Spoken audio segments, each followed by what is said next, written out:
There was a question that came in last week that asked how important are habits when it comes to the development of an athlete?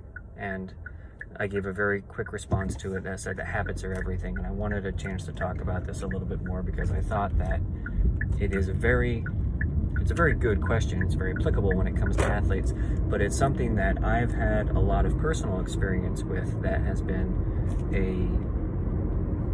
for lack of a better word, game changer in my life over the past 10 to 15 years. And I think that I am somebody who is very much an information addict. I love listening to podcasts or reading books and just trying to come up with new ideas on how to make things more efficient or more productive or more systematic. And that's just kind of how my brain works. That doesn't mean that I always work out the best or that they always mean things that I keep, but I love trying them. However, what I have noticed is not that I come up with things that work the best.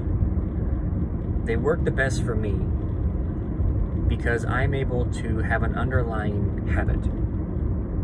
And what I've noticed is not that I share particular actions with other people who are successful,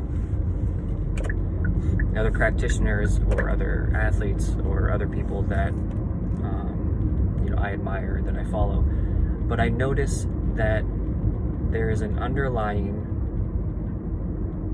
routine or desire for habitualization when it comes to the things that they figure out work best for them. And they're constantly challenging, modifying, refining those habits to figure out if they are the best ones for them or if they can do a little bit better. Because having a habit allows you to constantly do a before and after comparison.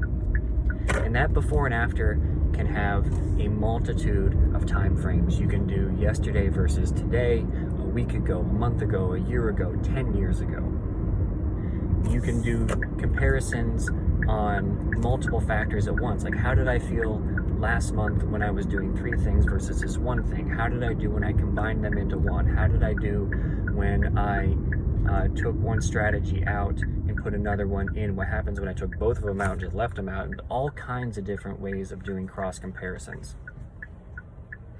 And I think that's really fun.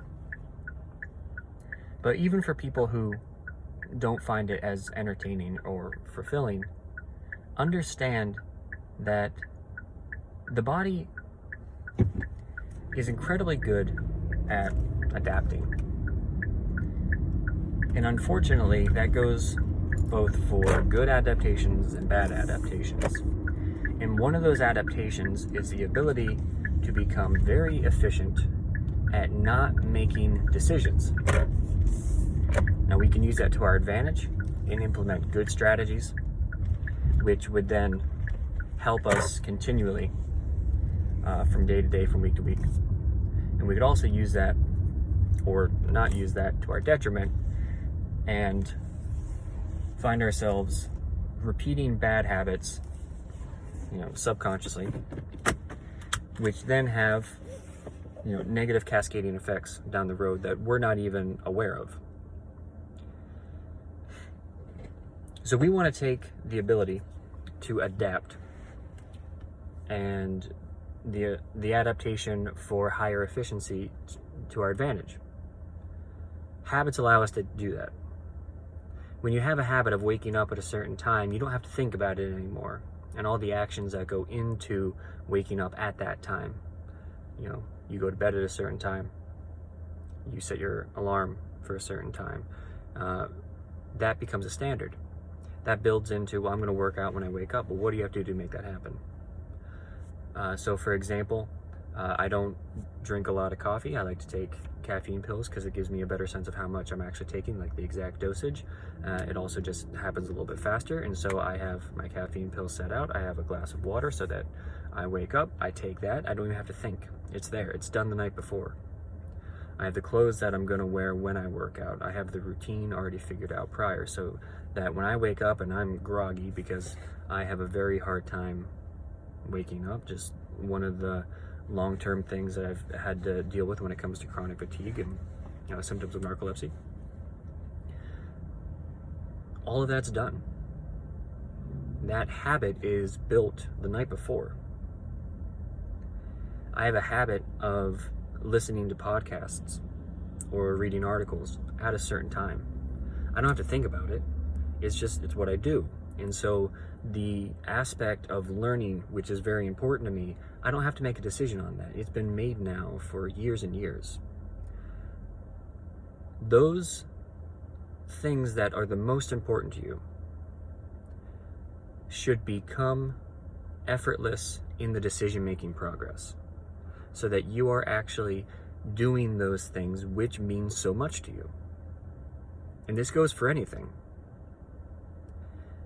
Figuring out a way to habitualize them allows you to reap the benefit not only of that activity, but also enjoy the experience of that activity, while also not having to waste energy, mentally and physically, on the decision-making process, which in itself brings its own enjoyment and fulfillment. That's why they're so important. You can take this and you can apply it to work, you can apply it to your personal life, you can apply it to your educational life, you can apply it to athleticism or working out, anything. And this is something that I have slowly worked on for years and years and years, and that is why I enjoy talking about it so much. But my initial answer was habits are everything. They're everything. That is the entire planning process for you to be able to maximize and pull out as much enjoyment and potential benefit from the things that you care about most. So I hope that helps.